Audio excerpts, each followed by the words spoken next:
नमस्कार, मैं आपके साथ ज्योतिका। आइए रुक करते हैं फटाफट खबरों की ओर। उत्तर प्रदेश में सुबह और रात के समय पड़ रहा घना कोहरा अभी 25 दिसंबर तक जारी रह सकता है। इसकी चेतावनी मौसम विभाग की ओर से जारी की गई है। आंचलिक मौसम विज्ञान केंद्र लखनऊ की ओर से जारी चेतावनी में महाराजगंज, सिद्धार्थनगर, बलरामपुर, श्रावस्ती, बहराइच, मुजफ्फरनगर, मेरठ, बिजनौर, मुरादाबाद, रामपुर, बरेली और आसपास के इलाकों में कोल्ड डे और कुछ जिलों में घने कोहरे की चेतावनी जारी की गई है।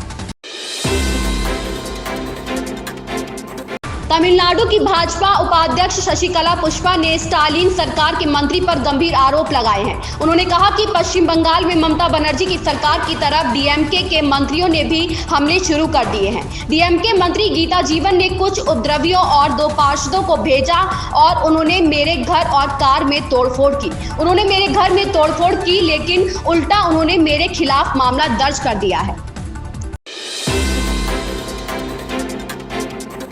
भारत जोड़ो यात्रा के राजस्थान से विदा होते ही राजस्थान में एक बार फिर से बयानबाजी शुरू हो गई है। अब पंजाब कांग्रेस प्रभारी व बायतू विधायक हरीश चौधरी ने मुख्यमंत्री अशोक गहलोत को लेकर बड़ा बयान दिया है। हरीश चौधरी ने कहा कि भाजपा और कांग्रेस के अलावा जो तीसरी पार्टी है वो सीएम गहलोत की प्रायोजित पार्टी है। उनका इशारा आरएलपी की ओर था। बिहार कर्मचारी चयन आयोग की स्नातक स्तरीय पीटी की पहली पाली में आयोजित हो रही परीक्षा का पर्चा आउट हो गया। इसकी पुष्टि होते ही परीक्षा केंद्रों पर परीक्षार्थियों ने हंगामा शुरू कर दिया। हंगामे के बीच ही दूसरी पाली की परीक्षा शुरू हो गई है।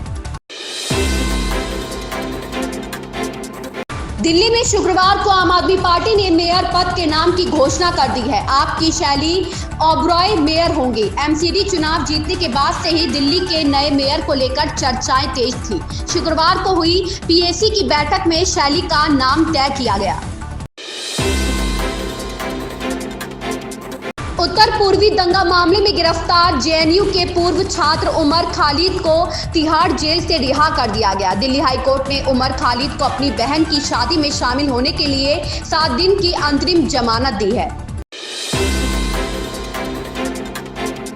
चीन सहित कई देशों में बढ़ते कोरोना संक्रमण के बीच बड़ा फैसला किया है। देश में नेजल वैक्सीन को आपात इस्तेमाल के लिए केंद्र सरकार की ओर से मंजूरी दे दी गई है। यह बूस्टर खुराक के तौर पर लगाई जा सकेगी। निर्णय के अनुसार नेजल वैक्सीन पहले निजी अस्पतालों में उपलब्ध होगी।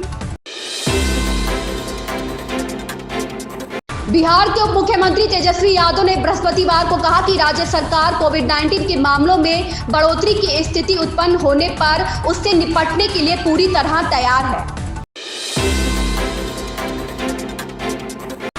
प्रधानमंत्री नरेंद्र मोदी ने भाजपा विधायक के निधन पर शोक व्यक्त किया। उन्होंने ट्वीट किया, मुक्ता तिलक ने परिश्रम के साथ समाज की सेवा की। उन्होंने जन समर्थक मुद्दों को उठाकर अपनी छाप छोड़ी और पुणे के मेयर के रूप में उनका कार्यकाल उल्लेखनीय रहा है।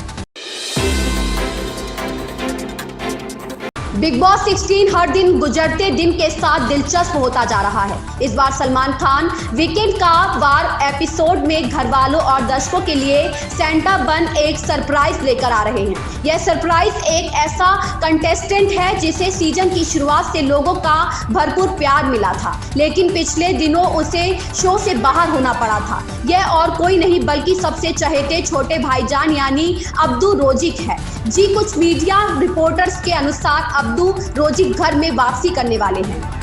ऐसी ही खबरों से जुड़े रहने के लिए बने रहिए हमारे साथ।